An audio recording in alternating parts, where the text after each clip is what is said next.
అదిగాన పద్మలోచన సదము భవదీయ ఘన యశములు వినుటకై 10,000 చెవులు కృప నిమ్మదియే నాయభిమతం మునగును ముకుందా.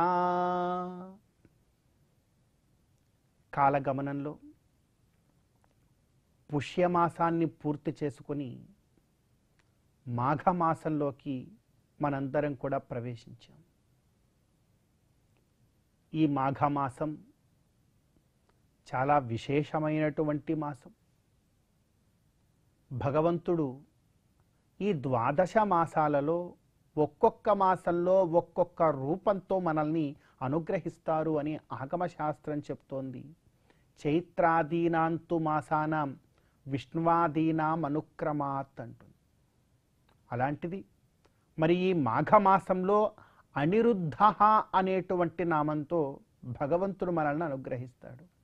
ఏమిటి అనిరుద్ధ తత్వము అంటే ఆ నామంలోనే ఉన్నది. నిరోద్ధుం అశక్య. అనిరుద్ధ తత్వం ఉన్నది భగవంతుడికి. ఆ అనిరుద్ధ తత్వాన్ని ఆపగలిగేటువంటి వారెవరూ ఈ లోకంలో ఉండరు.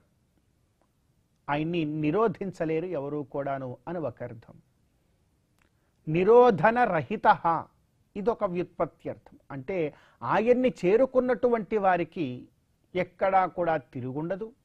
ఆయన్ని అర్చిస్తున్నటువంటి వారికి ఎప్పుడు కూడా దుఃఖము దరిచేరదు.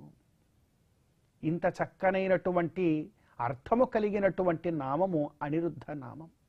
ఆ అనిరుద్ధ తత్వముతో కూడినటువంటి ఆ భగవంతుడు ఈ మాసంలో మనందరినీ కూడా అనుగ్రహిస్తూ ఉంటాడు. ఈ అనిరుద్ధ తత్వాన్ని మనమందరం కూడా ఈ మాసంలో చక్కగా విశేషంగా ఉపాసన చేయాలి. అంతేకాకుండా పరమాత్మ యొక్క వ్యూహాలలో ఒకటి ఈ అనిరుద్ధ తత్వం. పంచవ్యూహము అంటారు వైఖానస భగవత్ శాస్త్రంలో. విష్ణు, పురుష, సత్య, అచ్యుత, అనిరుద్ధ రూపాలు. అదేవిధంగా వైష్ణవ ఆగమ శాస్త్రంలో కూడా ఎంతో గొప్పగా చతుర్వ్యూహములు ఉంటారు. అందులో కూడా అనిరుద్ధ తత్వం ఉన్నది. ఈ అనిరుద్ధ తత్వాన్ని మరి గురువుల దగ్గరకు వెళ్ళి ఎంతగా అవగతం చేసుకొని ఈ అనిరుద్ధుణ్ణి ఈ మాసంలో ఎంతగా అర్చించగలమో అంత ఎదురులేనటువంటి ఒకానొక, ఎక్కడా ఆటంకము లేనటువంటి ఒకానొక గొప్ప జీవితాన్ని మనందరం కూడా పొందవచ్చును అని ఈ మాఘమాసము యొక్క తత్వం మనందరికీ కూడా తెలియచేస్తూ ఉన్నది. అందుకే భగవంతుణ్ణి ఒక కోరిక ఇలా మనం కోరుదాం. ఈ మాఘమాస ఆరంభ కాలంలో అదిగాన పద్మలోచన. ఓ పద్మలోచన గోవింద, మాఘమాసం ఆరంభమైందయ్యా. ఈ మాఘమాసంలో నాకు ఒకే ఒక్క కోరిక ఉన్నది. ఏమిటో తెలుసా? నీ యొక్క పరిపూర్ణమైనటువంటి తత్వాన్ని, ఆ అనిరుద్ధ తత్వాన్ని నేను చాలా గొప్పగా అవగతం చేసుకోవాలి. అలా అవగతం చేసుకోవాలి అంటే నీ గురించి ఎన్ని సంవత్సరాలు విన్నా, ఎన్ని జన్మలు విన్నా కూడా పూర్తి కాదే. చాలా విశాలమైనటువంటిది కదా నీ తత్వం, ఆద్యంతరహితమైనటువంటిది కదా నీ తత్వం. కాబట్టి ఒక కోరిక నాకున్నదయ్యా. ఏమిటంటే అదిగాన పద్మలోచన సదము భవదీయ ఘన యశములు వినుటకై. నీ యొక్క ఘనమైనటువంటి ఆ చరిత్రలను, నీ యొక్క కీర్తనలను, నీ యొక్క గొప్పదనాన్ని వినడానికి నాకొక్క కోరిక తీర్చు చాలు. ఏమిటా కోరిక అంటే అదిగాన పద్మలోచన సదము భవదీయ ఘన యశములు వినుటకై 10,000 చెవులు కృప నిమ్మదియే. నాకు ఈ 2 చెవులు సరిపోవట్లేదయ్యా. నీ గురించి పరిపూర్ణంగా అవగతం చేసుకోవాలంటే నాకొక 10,000 చెవులను అనుగ్రహించు. 10,000 కర్ణేంద్రియములను గనక నాకు అనుగ్రహించినట్లయితే ఆ 10,000 కర్ణేంద్రియములతో నీ యొక్క తత్వాన్ని విని అయినా సరే నేను నీ యొక్క తత్వాన్ని కాస్తైనా అవగతం చేసుకోగలనేమో.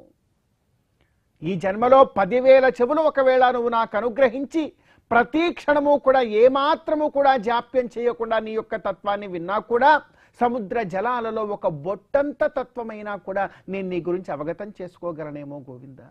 అందుకని ఈ ఒక్క కోరిక తీర్చు. ఏమిటంటే అదిగాన పద్మలోచన సదము భవదీయ ఘన యశములు వినుటకై 10,000 చెవులు కృప నిమ్మదియే నా అభిమతం మునగును ముకుందా. ఇది మాత్రమే నా అభిమతం స్వామి. ఈ మాఘమాసంలో నీ యొక్క అనిరుద్ధ తత్వాన్ని అవగతం చేసుకొని చక్కనైనటువంటి ధర్మ మార్గంలో నేను ముందుకు వెళ్ళాలంటే నాకు ఈ యొక్క అనుగ్రహాన్ని ఒక 10,000 చెవులను అనుగ్రహించి నీ తత్వాన్ని వినేటువంటి భాగ్యాన్ని కలిగించు అని భక్తులు కోరుకుంటున్నారు. ఎందుకు అలా కోరుకోవాలి?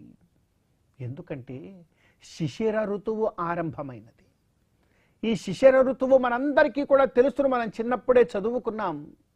పూర్వము ఉన్నటువంటి పత్రములను ప్రతి ఒక్క వృక్షము కూడా ఈ శిశిర ఋతువులో రాల్చి రాబోయే వసంత ఋతువులో నూతన పల్లవములు పుట్టడానికి అవకాశాన్ని కల్పిస్తుంది ఈ శిశిర ఋతువు. ఈ ఋతుధర్మము కేవలము వృక్షాలకేనా, మానవులకు కాదా? మనం కూడా పూర్వపు కర్మలను, వాటి వాసనలను, వాటన్నింటినీ దోషాలను, పాపాలను వీటన్నింటినీ కూడా విడిచే ప్రయత్నం చేయాలి ఈ శిశిర ఋతువులో, ఈ మాఘమాసంలో ముఖ్యంగా. మరి అలా చేసేటువంటి కార్యంలో మనల్ని అనుగ్రహించేటువంటి వాడు అనిరుద్ధుడు. కనుక అనిరుద్ధుడి యొక్క గొప్ప కైంకర్యాన్ని ఈ మాసంలో మనందరం కూడా చేస్తూ గోవిందుడి యొక్క అనుగ్రహాన్ని పొందుతూ ఈ మాఘమాస శుభోదయ సమయాన్ని మనం చరితార్థం చేసుకుందాం.